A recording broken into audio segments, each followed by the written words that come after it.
You didn't have Pepperidge Farms coming up? When they hit a lick, when they hit the number, we got Pepperidge Farms.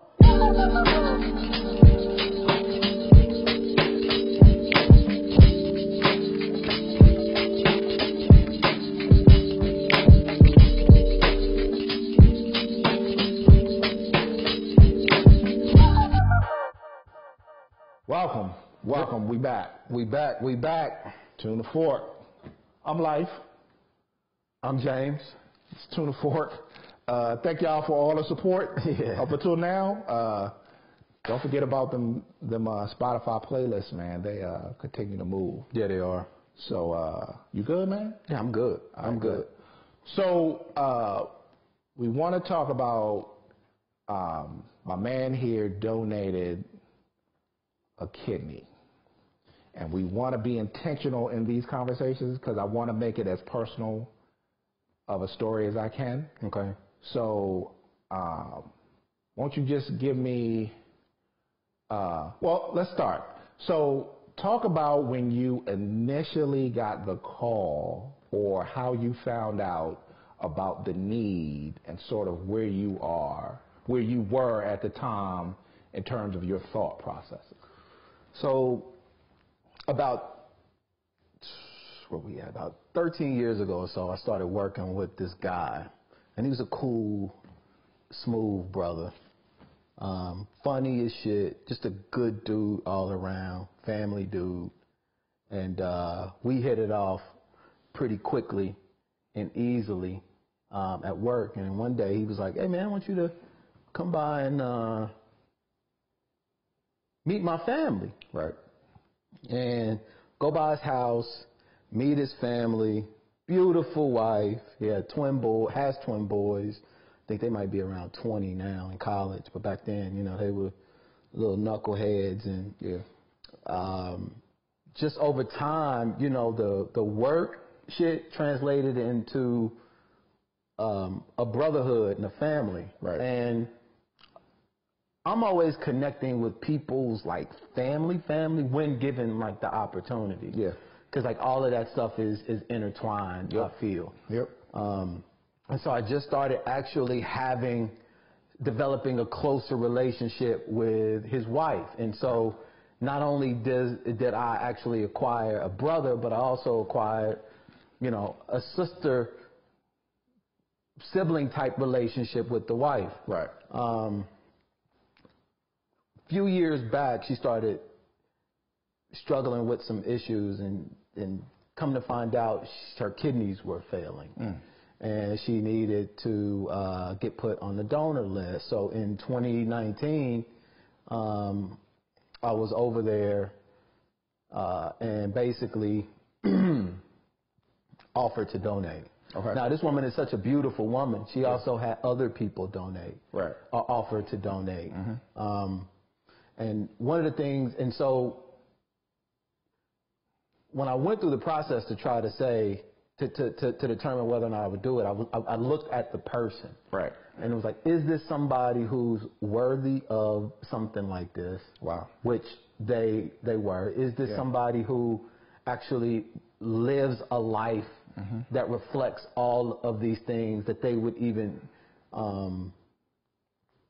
take the gift right of life, so to speak. Right. And she was, and I was like, okay, so I'm just going to go ahead and go through this process. And when I initially offered to do it, I didn't really know what I was getting into, which kind of led to me wanting to have the conversation. And we say getting into, meaning in terms of the process and stuff like that is concerned. You mean the process of even knowing if you can do it, or just after you found out that you, okay. So, because it's a long, extensive process that you go through to determine, because I had a very limited understanding. I thought it was you just go donate blood, and if you're a match, then you're a donor, and all of this. But it's a lot more involved. They get into your business. So not to get into her business, her medical business, but was it something that she was in danger of, something becoming serious, or was it something that she was sort of still at the beginning stages of going through? No, she was in a severe state. Okay. Yeah, like I said, I don't want to get into her. Yeah, and so she was on dialysis for like 9 hours a day. Whew. And so for people who understand what that means in terms of dialysis and stuff, like she needed help. So she was otherwise healthy and, our age around? Yeah. Okay. Early 50s now. Okay. But but a healthy person. It was just, her stuff was more hereditary. Yeah. Okay. So, so in your research about, did you do the research before you moved into what the process actually was, or did you? Nah. How did you go about the process? So she gave me a name or number to call to basically say, hey, I want to go through the process. And then Right. you go to the process and you go and you fill out paperwork and you meet with people, and then you actually get taken into the best way to describe it is like an intake process where they go over all of the quote unquote risks, Right. Which are extremely low. Yeah. Draw blood, get some information on your finances, make sure you're cool. Right. Make sure you're not being forced, make sure you're not being paid, and all of this kind of stuff. Make sure you're there on your own volition. Right. But it's really to just level set and help you understand what it is that you're doing, and to basically make sure that you're clear and okay with what you're going through. Yeah. So that's what took a while. Right. And how long did that take about? So I started in November of 2019. Yeah. Going through the process, and I didn't actually have the surgery until September. So there are all of these processes that you got to go through. You got to get approval from boards and stuff, but it's a lot of doctor's visits, getting blood drawn and having them go through.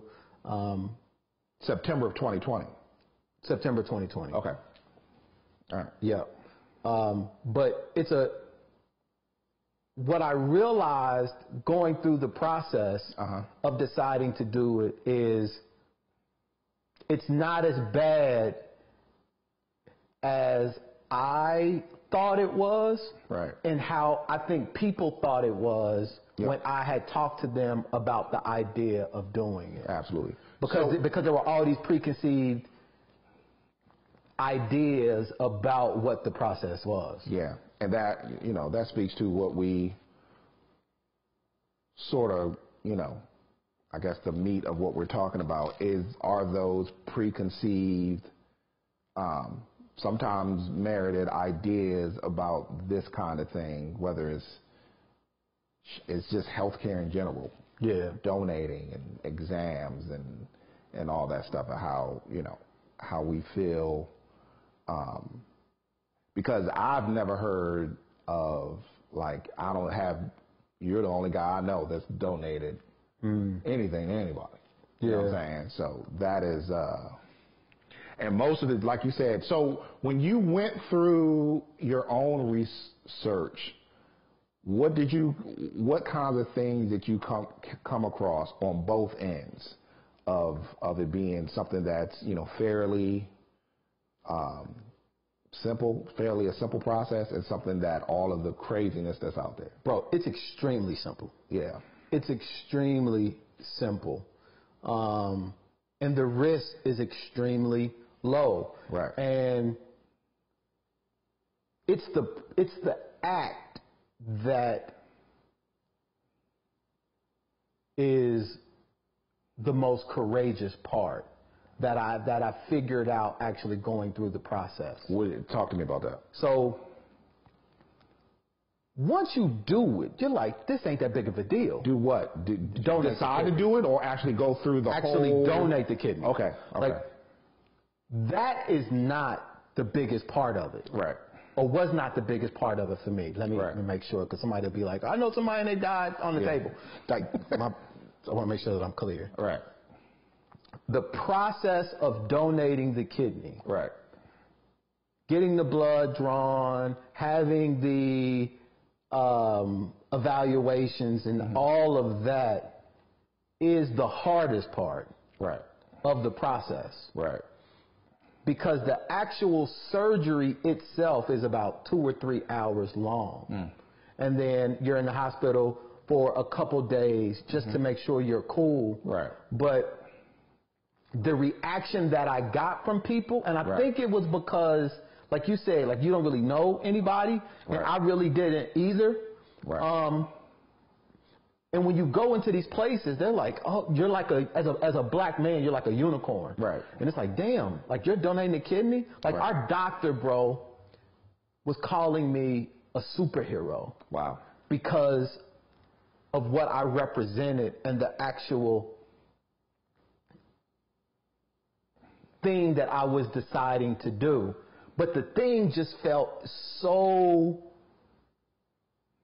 simple. And I think that's probably one of the things that I wanted to talk most about, or that even triggered me to want to have this conversation. Because you and I both know, man, like we're relatively private people. Right. And when we're here talking, we really want to talk about ideas. And, and talk about our perspective only to the degree that it pushes that idea forward. Right. But the notion of black men needing to be in these spaces of giving, and needing, and people needing them to contribute, because black kidney disease hits us hard in the black community, but people aren't showing up to support. I think because of there not being a lot of visibility and what that looks like and what the process is. Well, and again, this is what we talked about too, man. We have as black people, we have a strange relationship with healthcare. And I think we have a strange relationship with the government in general. Period. But our healthcare relationship is really interesting because the spaces where we exist, sometimes in lower income, working class, where we have to depend on public assistance and clinics and all that stuff, the care can be not as, it's not on the par with some of these private institutions where you get a level of care that's higher. So, and then to that degree, the mistakes aren't, and the bedside, and there's a lot of things that are involved. So we don't see healthcare as the same. And then there's also the blurred line between healthcare and, some of the historical research and experiments that have been done on black people over the years, that we these myths that follow in our families and our circles, where we talk about, these different experiments and all those things. So we don't, and it's the same thing with mental health. We don't want those, we don't see those areas as spaces that we frequent because of those myths. So I think it's important for us, for you, as someone who's been through it, to really sort of speak to how those myths and those misconceptions can really hinder and cause, unnecessary strain on a process that should be something that we should participate in. Yeah, and I think everything that we do here on this podcast, really, man, I think from my vantage point, is to disrupt the algorithm, to try to add a topic or a perspective that is different than what the majority of the views are on that topic. Yeah. And this is really one of them, man, because you don't understand just what blind spots exist within the living donor process until you actually go through it. Yeah. And you realize that there are people, and now obviously I donated to a person who's not my blood. They're Right. like actually just a friend. Yeah. And I learned a lot about the process by going through that. So in hopes of trying to be a resource for somebody who might have a family member, because some people might be like, shit, I ain't doing that for a friend, but I would do it for my kid, or I would do it for somebody in my family, my grandfather, uncle, whatever. Yeah. And if you have somebody who's needed, or if you need a kidney and you're not allowing and you don't want a family member to go through that process who's willing to go through the process, I'm here to say that the process isn't what we think it is. And the recovery time isn't what we think it is. I got 3 incisions. And one is like small, like they said it's like a equivalent of like a C-section. It's like, it's small, bro, and I had like 3 entry points, but no blood. Like it's a non-invasive procedure that is masked as this super complex, antiquated, high risk procedure that people don't really understand. And again, and it's based on even the reactions that I got from people. Like, damn, you're giving a kidney, you're going to do that, you're going to have all this stuff, or I heard about, or this or that and the third. And it's like, nah. I heard about is the crazy thing. And you're always hearing like these super worst case scenarios that don't represent, like, iPhones blow up, but your ass still got one in your pocket. You know what I mean? And so the risks are extremely low, but you get to go through and understand. And we might, in opportunities, so one of the things that somebody asked, or I found out in going through the process was, so what happens if I need a kidney? I'm giving up my shit, and so what if I need one? So when you are a donor, as an example, and you give your kidney and you need a kidney, you get bumped up. So my friend needed one, and she was on a list. But her wait time was like 6, 7, 8 years, as an example. If I needed one at the same time as her, I'd be bumped up. Ahead of pretty much everybody else. So that being one of them, what other kinds of myths that you found out about just the whole donating process that, and like, were those things that you found in your research? I mean, what's out there in terms of what you found in terms of the donating process and the sort of experience in general? What are some of the things out there? That it's high risk. That the recovery time is a lot longer than what it is. That you've got to change your lifestyle. That you've got to change your diet. That and some of that might vary. One of the people. So those are the things that I found were like the biggest. And the biggest myth is this is a big deal. I don't really think that I can communicate that enough. It's a big deal only because not a lot of people are doing it. It's not a big deal because of how difficult it is. So why do you think that? Why do you think that not too many people do it? In terms of, I mean, we talk about not too many black people, or you talk about what do you feel like? Well, black men are the lowest of the lowest of the lowest of the low. But what people in general. Have you seen, in terms of need, are black men higher on that list? Or?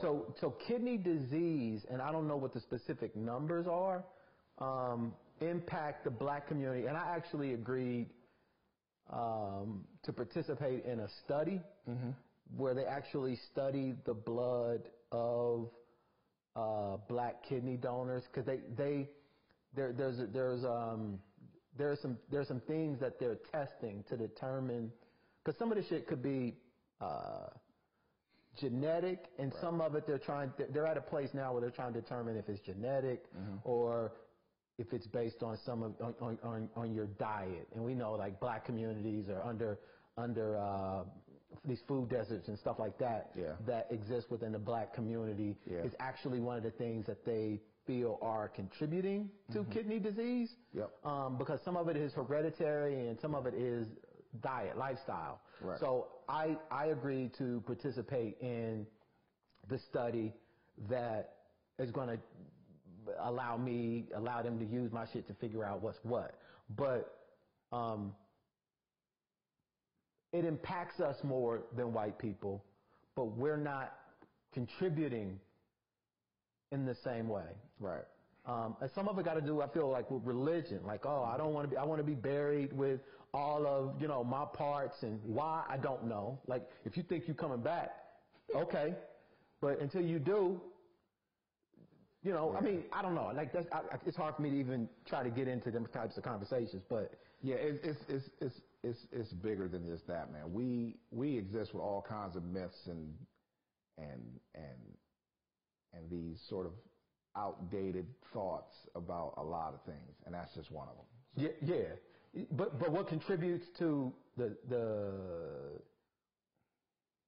the myth of donating a kidney, a lot of it is, I feel, centered around, even when I told you, you were like, wow, I don't even know 6 people who picked me up from the airport. Remember that conversation we had? I do remember that conversation.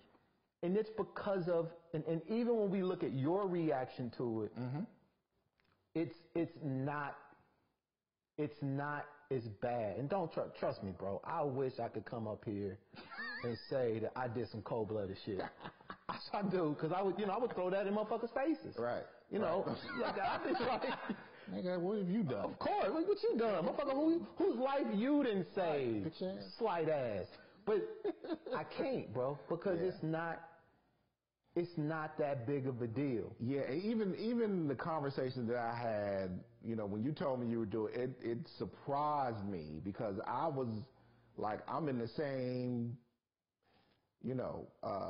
I'm in the same sort of category as everybody else. Like, it's something that's never, talked about. So you enlightened me just in how you went through it and the conversations that we had about it. So there are lots of people, man, who just don't understand what the process is. They don't understand what we just talked about, which is the results. And there's so much misinformation floating around. Yeah. But that's about everything. Yeah. And again, our relationship with healthcare and doctors and what they've done and the things that have happened to us as black people through the years. So, and the fact that we still live with myths from the 40s and 30s. Yeah, and, talking about Henrietta Lacks. Exactly. So we,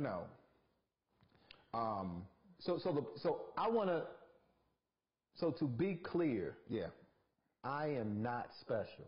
Right. No, you're not at all. Not even close.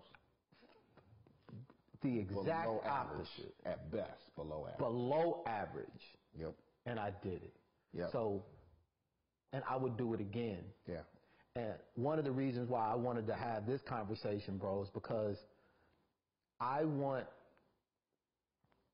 if there's somebody in your family who needs a kidney, if there's somebody in your life who needs a kidney, and you had this idea that it was a very risky, painful,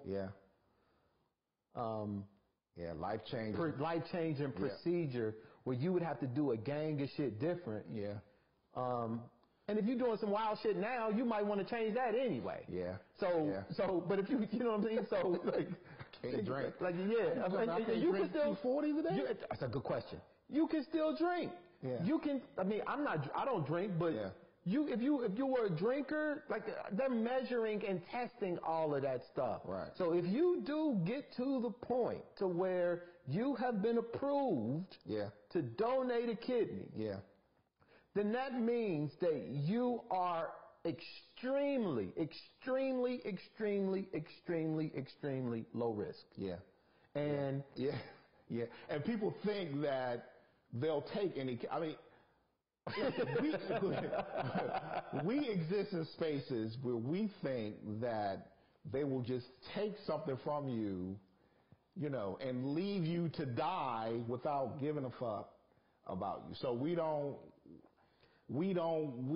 move in a way that understand that in order for this thing to happen, that there are all kinds of things that need to be in order for you to do this thing.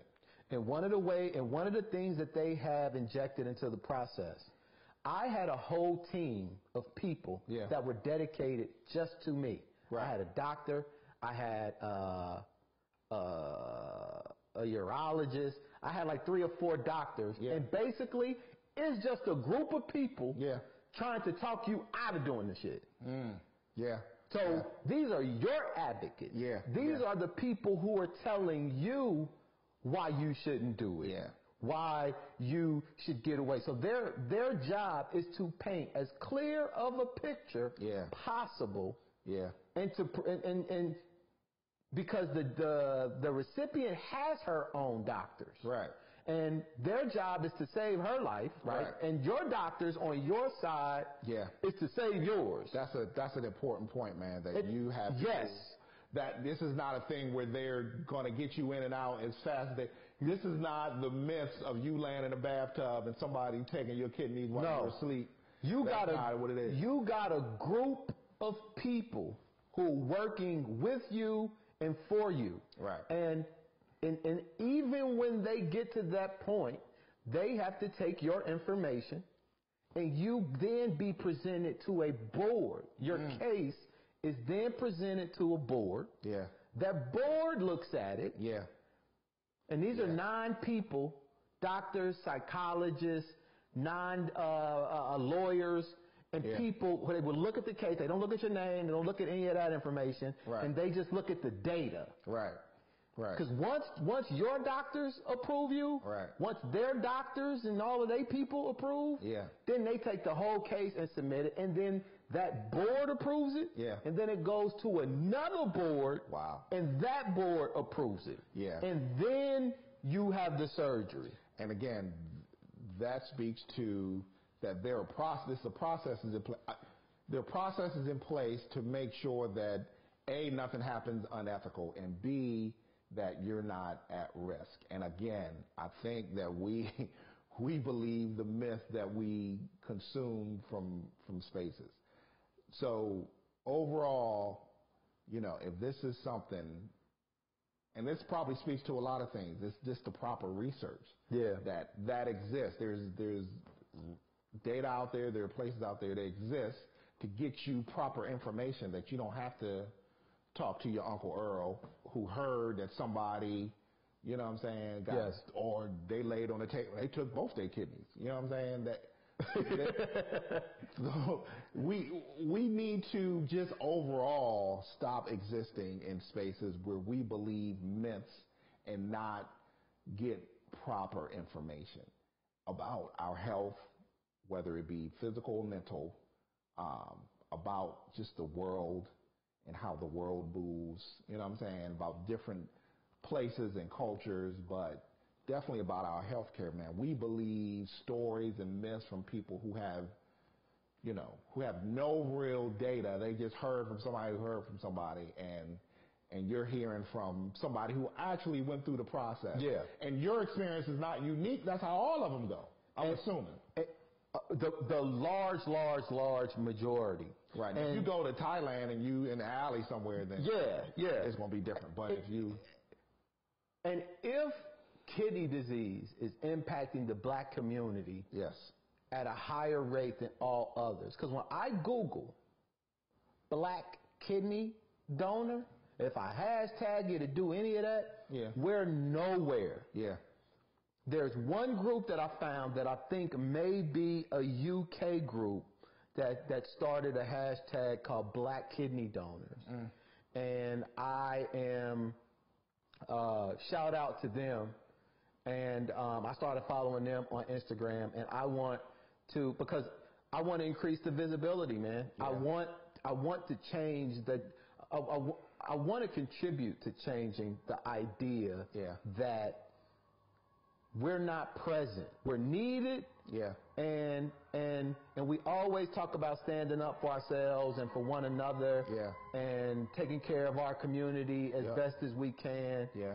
And it's very important to make sure that we're showing up, but we have the knowledge and are equipped to make these decisions. Yeah. So again, I don't know if someone in your life needs one, or if you need one, and you're concerned about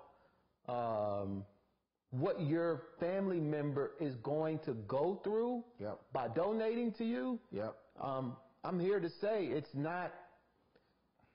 it's a gift, and it's not without risk, but it is a cost that people are willing to pay because you're worth it. And however big of a cost you think it is, if you don't have a lot of reference points, it's not as big of a deal as I thought it was.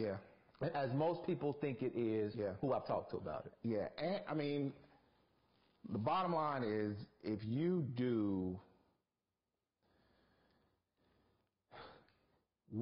I can't stress this enough, man. We exist in spaces where we believe things instead of doing the proper research. You ain't got to take his word for it. You ain't got to take, if you think, James is full of shit, go do your own research, but find proper, correct information and stop relying on these stories and myths that exist in our communities and our culture, man. We believe a lot of wild shit. And again, our relationships with these institutions are, can get a little interesting, and they're strange at best. We, black folks in this country have been through a lot when it comes to the healthcare system. In terms of subpar care, in terms of what was sort of talked about recently over the summer with a lot of the other things that were happening, is that black people aren't believed in terms of their pain thresholds as much in going, even when we do go to doctors, they don't believe that we're in the pain that we're in. Because there's a perception that, black people have a higher pain tolerance. And some of the weird experiments that were done weren't done 600 years ago. They were done 40, 30, 50 years ago. So all of those things factored in and understood, there's still, a level of research that you have to do in order to, essentially save someone's life. And even have the proper knowledge to make the decision on whether or not you want to do something, and not base it on what people around you were saying. Because I know I was one of them. When you told me, I was like, what? So I had to adjust my thinking on it, and it's dope that you did it, man. And I went through. So we're in D.C. and I went through the GW transplant Institute, and they were a phenomenal group of people, and I told them that I wanted to contribute, I wanted to participate and do work to kind of help elevate it, but it's concerning for me that when you Google black kidney donations, like what pops up is these small group of people in the UK. From what I've seen. Right. So let me ask you this. So is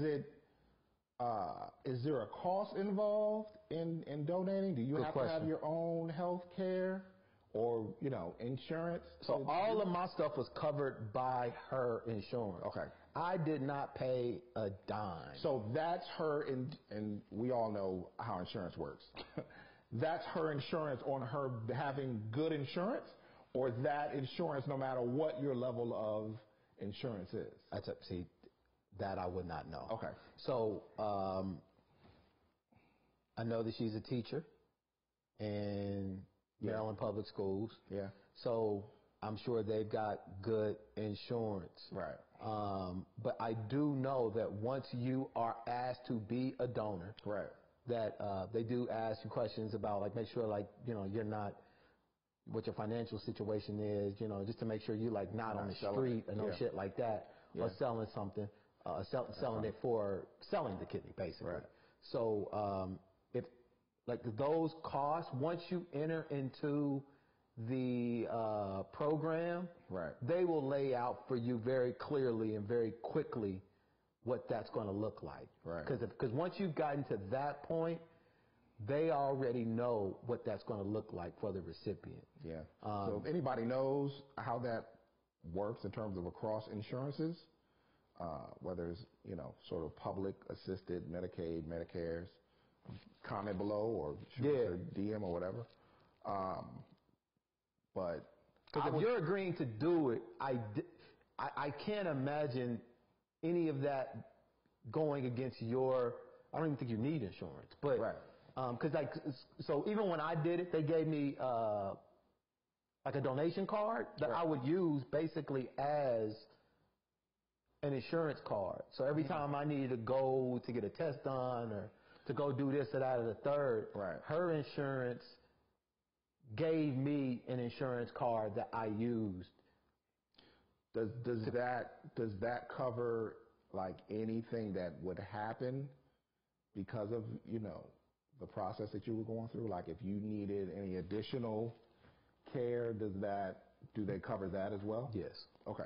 So whatever happens to you after or during or whatever is covered by the whole process. Now, when we say after, if it has something that, you know. Yeah. So like, and that piece, I don't know how intricate in detail it gets. Right. But I do know from a probability standpoint, it's so low. So like the doctor who did my surgery. Right.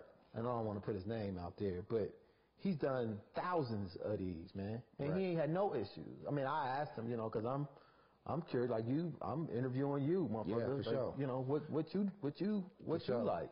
And that's a good point, man. And I think we don't do this either. If we don't, a lot of times, if we don't feel comfortable with the service or the provider that we're in front of, we don't ask questions. We don't really, like, that's a good point. Malcolm Gladwell wrote a book. I can't remember the name, but whether it's one of those books that he wrote that's dope. Outliers? Not Outliers, right? Could be one of them. Whatever the one is, I'll think about it. But talked about how there are people who are in positions that will question anything and everything. But we always feel, some of us feel like that we're in a position only to receive, never to question, because we don't feel like that we should be in these spaces anyway. So, you know, and this speaks to that too, man. Healthcare, if you don't agree or you don't see it the way that he sees it, or if you don't understand, if he's using terms that you don't understand, ask the question. Get clarity.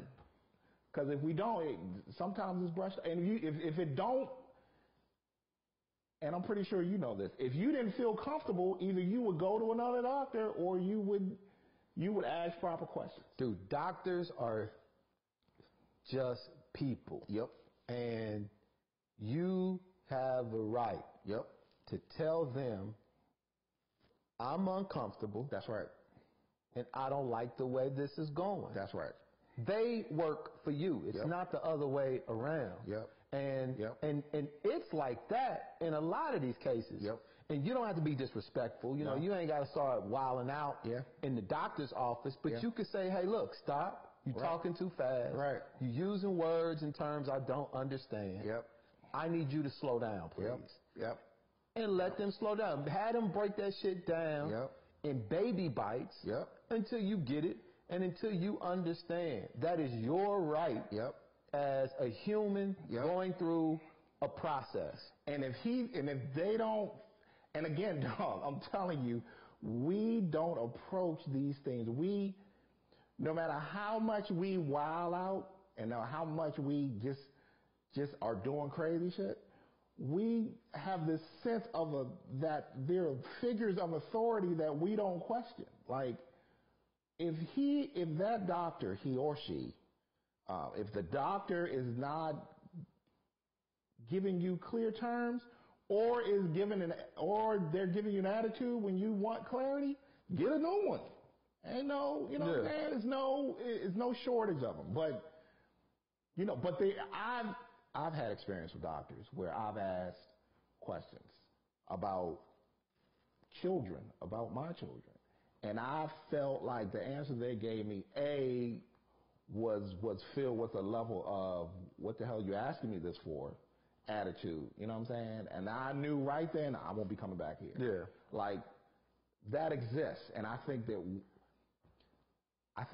again, we black people exist in spaces where our health care is not a lot of times, public, Medicaid, Medicare, clinics, all of those things the service is not on the same par. So we have to be extra vigilant about how we move around, unfortunately. And a lot of it is us accepting what we get. Yep. Because we don't feel we deserve more, or we feel we don't deserve or have a voice, or even, you know, deserve to be heard. And obviously that's a different a different topic. But at the end of the day, if you're going through that, make sure that you're my experience was that I had enough people standing up and speaking on my behalf. But I was clear on, if I felt any way at any point in time, I was going to speak up. And if you're at a point one of the things that my doctor told me when I was going through it was, and he was a cool dude. He was like, he had a patient who didn't want to do it. And he said, but he didn't know how to tell his family that he didn't want to do it. Didn't want to donate? Didn't want to donate. Okay. And he didn't know how to tell his parents that he didn't. Yeah. So in his one-on-one with the doctor, the doctor said, okay, here's what I'm going to do. Like their transplant was scheduled for like a Monday. Yeah. He called that Monday morning and was like, we got some lab results last minute, and realized that it wasn't a match. Yeah. And got him out. Yeah. So your doctor, who is on your side, who is there for you, who is separate from the recipient's doctor, can stand up and stand in and separate you from if you do end up deciding. Because you can change your mind at the very last moment. When I'm sitting there and I got her right next to me in the preparation room, the doctors are like, you still want to, you can cancel. You can cancel at any moment. And the reason why I mentioned the dude, the doctor saying it, is that he said, he told me you can cancel at any moment. Right. And those moments, and your doctors for the donor side are set up to make sure that you're comfortable and clear. Right. And they will work with you and for you, even if you feel pressured. Yeah. Because with this kid, he was a 22, 23-year-old dude. Yeah. Like, he was able to say, I wasn't a match. Right. When he was. Right. But the doctor was willing to do that for him. So, what do you think, like, your experience would have been? Do you think it would have been different if you were in a different area? Let's say you were in rural, I don't know, pick a state, North Carolina, and both of you guys were, the donor and, the recipient and you. Do you think that your level of service and comfort, are these practices across the board with the set of doctors and the boards and all these things? That's something that's, that's standard in all of these procedures, or is that something that's specific to where you went, what the insurance was, what the facilities were, and all that kind of stuff? That's a good question. And that I don't know Because I've only had one experience with it. I don't know. Right. I don't even want to act like I know. Yeah. Because we're unique in this area where I think we have a bunch of transplant institutes. Yeah. And so, like, if you're in rural whatever, and you don't have those kind of facilities. Yeah, resources and shit. Like, I don't know what you would have to do or where you would have to go. But I do know that, like, when you decide, so there are some people who are living donors, and so they've basically said, I'm gonna give up my kidney to anybody who needs it. Right. Or to a person who needs it in this area. Right. And then, so they might actually fly in from another country, as an example. Yeah. Or state to offer. So you got living donors, which is what I was. Yeah. And then you got the people who donate their shit after they bounce. Right. And so the living donors can actually be moved around. So, like, in my situation, I knew who my person was, and I said, okay, I want to become a living donor, and I want to donate my kidney to her. Right. Or you could become a living donor and say, I want to donate my kidney to anybody who needs it. Right. But you can create the criteria. So, obviously, you could say, I want to donate my shit to a 24-year-old black kid in Chicago, as an example. Yeah, yeah. And so you would donate your kidney to that person. And there are people who do that too. Right. So when you actually went through the procedure, you have to be in the same room with the recipient? I mean, does it happen like immediately? Yeah, it's immediate. Okay. So I start a little, I can't remember.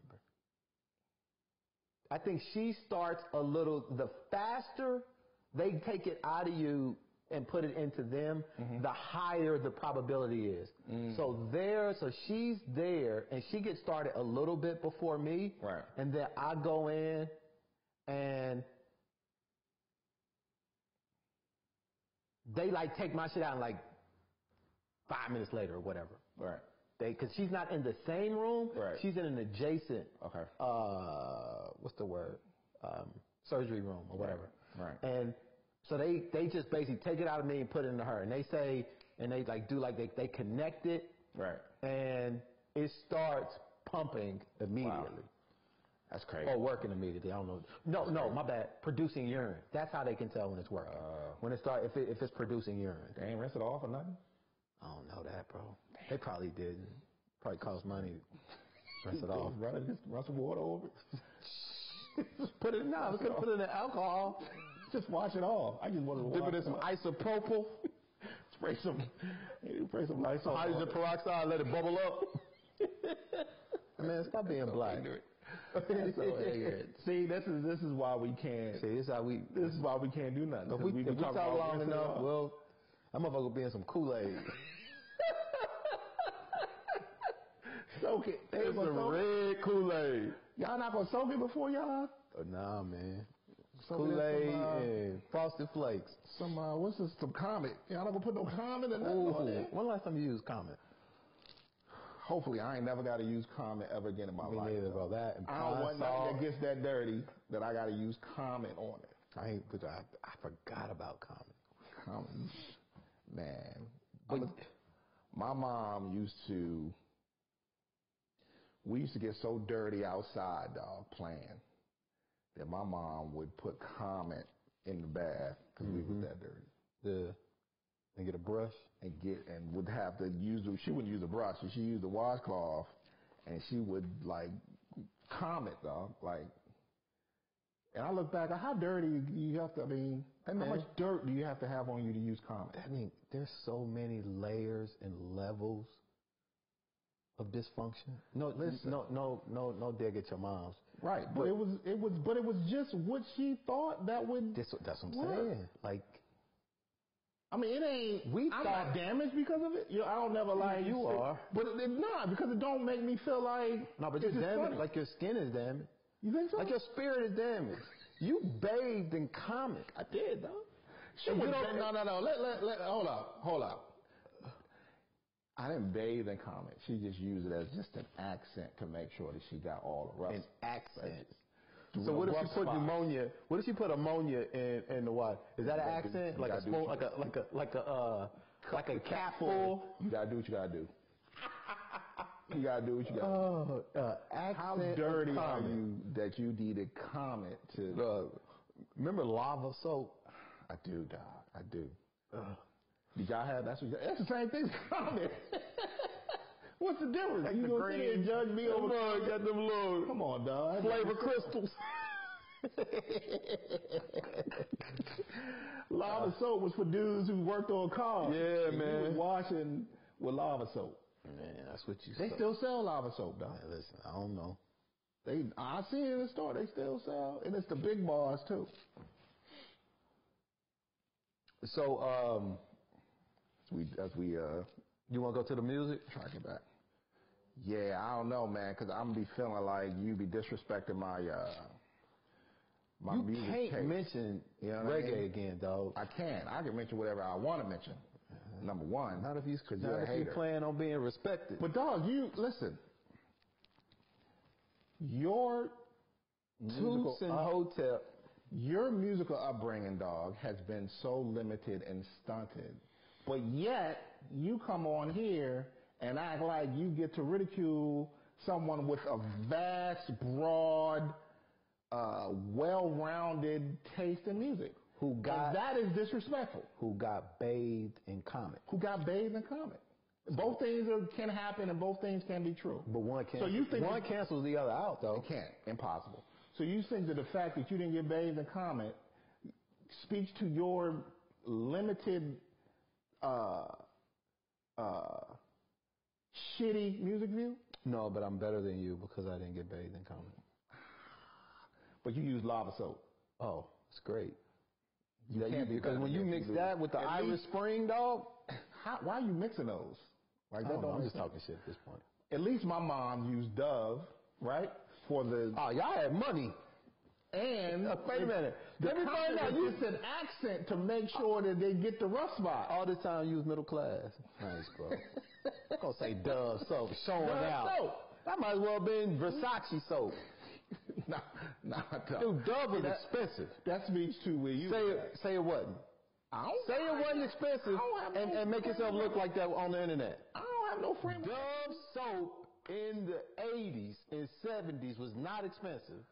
I don't know what Dove soap prices were back in those days. And I bet Petra's Farm wasn't cheap either, was it?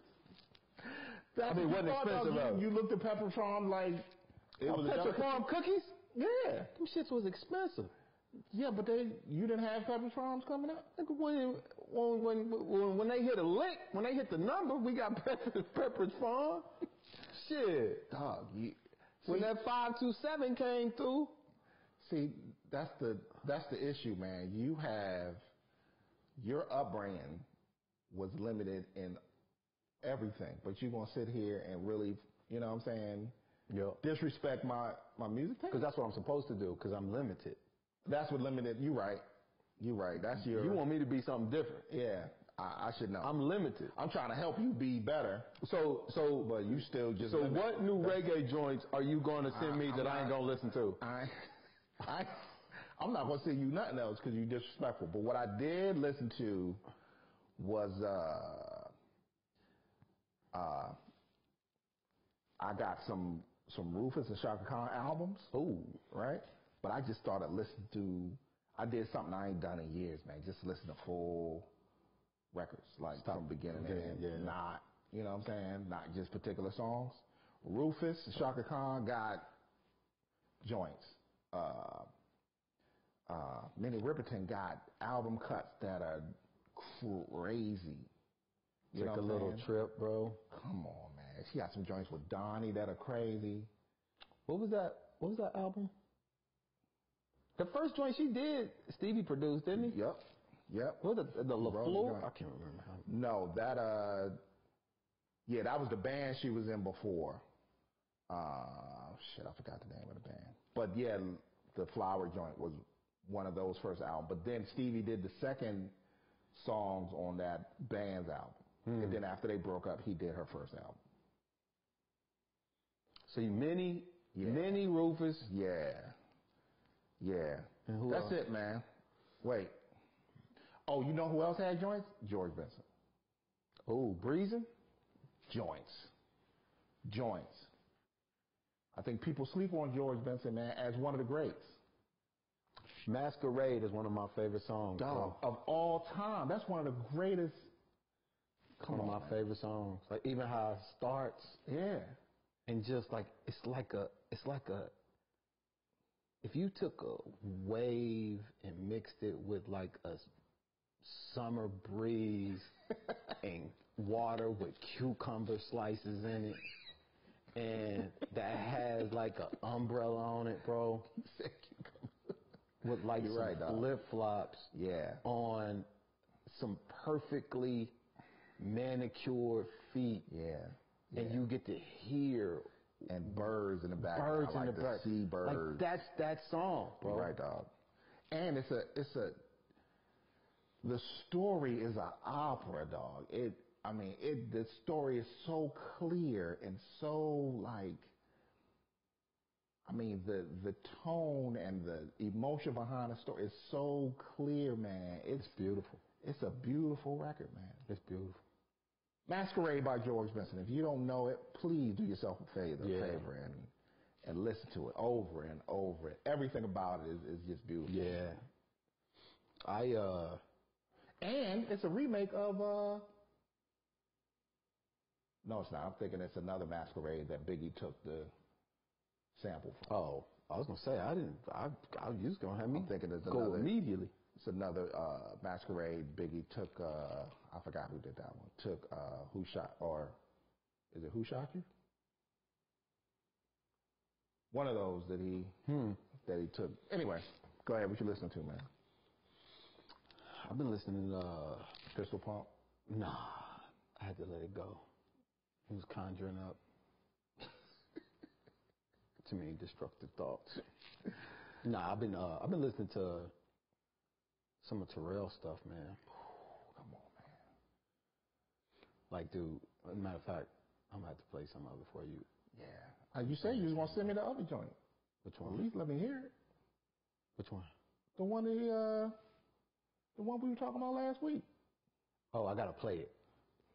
Yeah, I gotta play it. That's what I'm gonna play you. That's what I'm playing. But yeah, that's really all I've been listening to. Oze. Yeah. More. Shout out to Oze, man. That brother. This thing that they do, man, is some next level shit, man. And you know what else I'm gonna say, man? This frustrates me, man. People have people in their lives that are super talented, that are doing super talented things, and they don't support them in a way that they support complete strangers, man. That's true. And we need to start, uplifting, lifting. It ain't support. It ain't about purchasing. It ain't about none of that. But at least appreciating and enjoying these works of art that people around us are doing. Yeah. You know what I'm saying? But we'll go to complete strangers and big them up as whatever. But we got people. I think I know what you mean. No, I know what you mean. And the way for me to kind of do that, man, is to be that. True. So yes, it's to be that. Yes. So I'ma support. Yeah. The motherfuckers in my life who are creating. Yeah. And hope and do what you just did. Yeah. Remind people. Yeah. To support them people in your life, man. Like, okay, Jazzy Jeff is dope. Yeah. Okay, Lord Finesse is dope. Yeah. Yeah. But so is Stylist. Yeah. So is Nate on Sunday mornings when he's doing his Sunday morning inspiration joint. I was listening to his thing this morning, man. Like, dude, he sets a vibe. That's right. And his music is just so uplifting, man. And feeding people's soul. And everybody's, so I think sometimes, man, we get really caught up in like numbers as if the number it's not even the number, man. How close is your shit connected, or how much is your shit reflecting who you are on the inside? Now, if you want to reflect common and appeasing people, or do you want your shit to be from the outside in or the inside out? Yep. And what I love about people is the outside in thing, man. I'm sorry, the inside out thing. Yeah. And that's what I think I connect with most. Yeah. And when you find that and you have that kind of shit in your life, man, you just gotta the numbers might not be there, but the authenticity is there, the creativity is there, and the love is there, man. And when that shit is there, fuck the numbers. Excuse my language. Yeah, and I you just say excuse your language? Mm-hmm. You've been cussing since the first joint, and now all of a sudden trying to do better.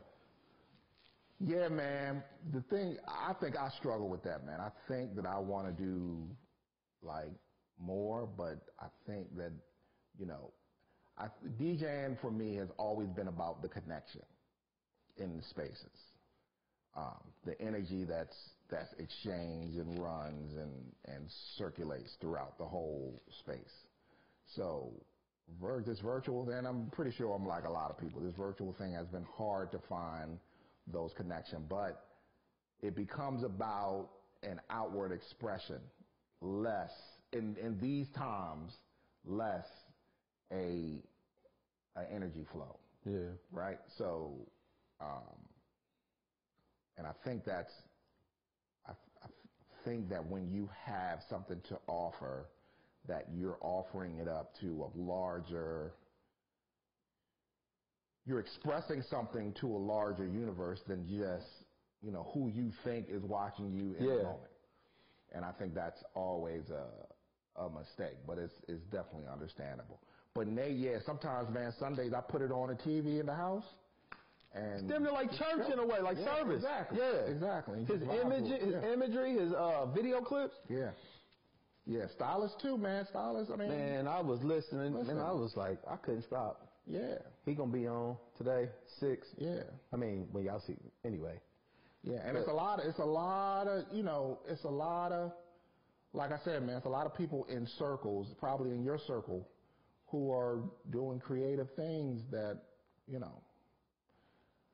And we're gonna share that, and so I'm gonna add some links, bro. I'm sorry to cut you off. Yeah. To like these people's Twitch and stuff.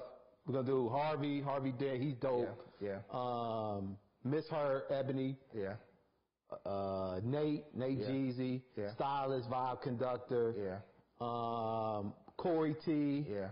I'm gonna add him on. Well, he's not. He ain't. I mean, he's dope, but he ain't. He's. I think he's been working on like some production stuff. But, yeah. But like there are people who are creating, man, and who are worthy of some, attention. And tall black guy, man, Terrell. I mean, this dude has, and he's always been dope, but I see him getting doper. Yeah, bro. Like that's the fire that he's made before is only eclipsed by what he's doing now, bro.